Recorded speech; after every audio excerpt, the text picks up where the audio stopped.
Hello. I've built an air dock for dirigibles, largely as an excuse to try out a curious building mechanic for the first time.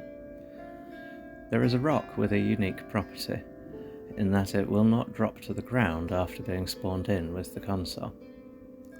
If used correctly, it removes the height limit for building, thus meaning I no longer have to find a steep mountain or plains pillar when I want to build very tall.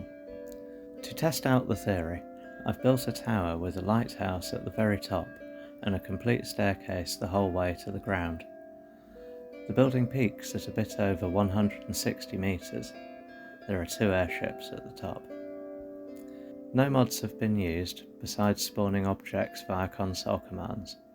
The building is functionally vanilla with no tweaks to stability.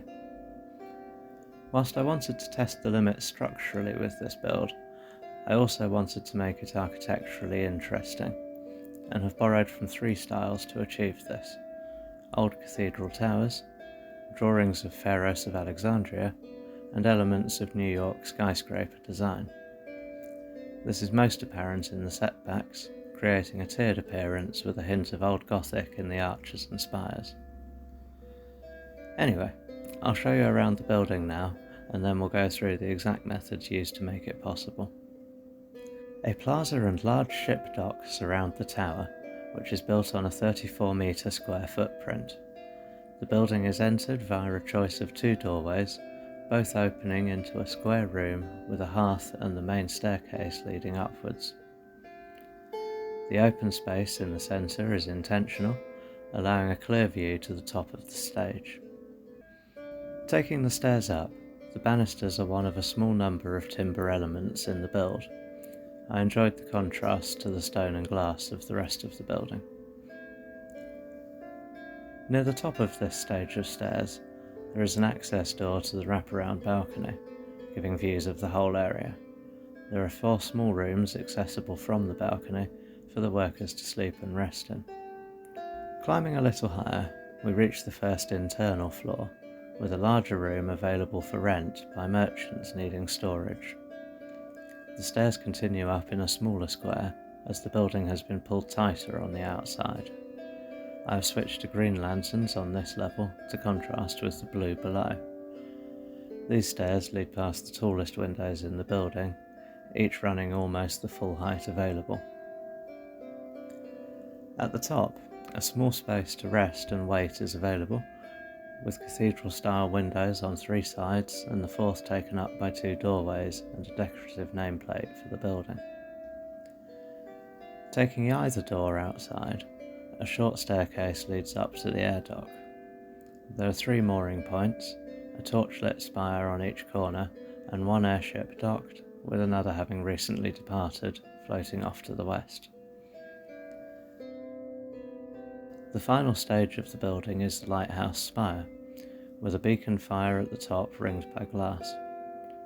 This can be accessed by 2 archways from the air dock platform, and a circular staircase connects to the beacon at the very top. The roof for the beacon has been constructed with venting the smoke in mind, leading to a cap piece with openings on all sides. So that's what I built. Now here's how it actually stands up. The most important part of this build was the framing. Due to its size, having a solid frame of iron beams for the stone to be clad to meant I could get a good idea of how the shape would look before I spent too long on it. It also stretches the stability much further than without it, and would have needed a lot more magic rocks to work than I have used. The magic rocks are also essential. Without them, this build would only be possible with mods. They can be spawned in using the console with the command spawn rock destructible test, with underscores after rock and destructible. I have placed them strategically within the thicker parts of the stonework, with 1 placed at the middle and then near the top of the lowest tier columns, and then more as the tower progresses higher. The iron beam framework, when connected to these, counts them as ground, giving full stability to any piece touching it. This works in all directions, so the stability on the framework can come from above, below, or off to the side, it doesn't really make much difference. I've placed them in the thicker bits of wall because it spawns in quite a pile of the things, and unless you've got about 4 meters in all directions, some of the pile needs to be mined out to avoid showing. With that said, it is quite easy to trim down the pile, just hit it with a pickaxe and don't hit the stones you want to keep. So long as at least one remains, you can work with it for stability. The airships were rather fiddly to build. The magic rocks are hidden inside the balloons, and with the docked one, the framework built off that is used to hold on to the mast of the carve and keep it aloft. The balloons were made by making a frame of ash wood, then using wooden doors to offset in from the frame by a tiny bit, more doors to create snap points along the inner frame, and then using regular wooden beams to fill in the space, demolishing the doors afterwards. From a design standpoint, I wanted very much to avoid building a bland monolith, and have attempted to achieve this with the multiple setbacks and deep reliefs on the walls. The thickness helped a lot with this, allowing lots of different carve-outs and windows. To further accentuate the dealing, groused and column pieces have been used everywhere, with a prevalence of tall arches. A small amount of timber and black marble has also been used, with the black marble for particular points of highlight on the tower, and timber used for the majority of railings. I did try a groused and banister for the staircase, but I preferred the look of the timber one. The building could be made taller if wanted. There seems to be no real limit how high you can place the magic rocks. In this case, my computer was the limiting factor, getting rather unhappy as the build neared 50,000 entities. My main undoing was a desire to add detail to every inch.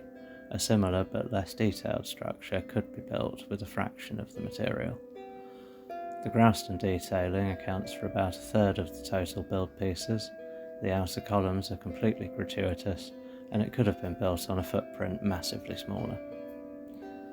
I like ridiculous extravagance in buildings though, and seeing as this one is only fractionally shorter than the gherkin, I'm happy calling it tall enough. I hope you've enjoyed this video. It was a challenging build at times, but I'm happy with the final piece. I would have liked to add a full market on the plaza, equip the air dock, and add a bridge to the mainland, but I'd be running in frames per minute if I did. Please like, comment and subscribe for more content like this.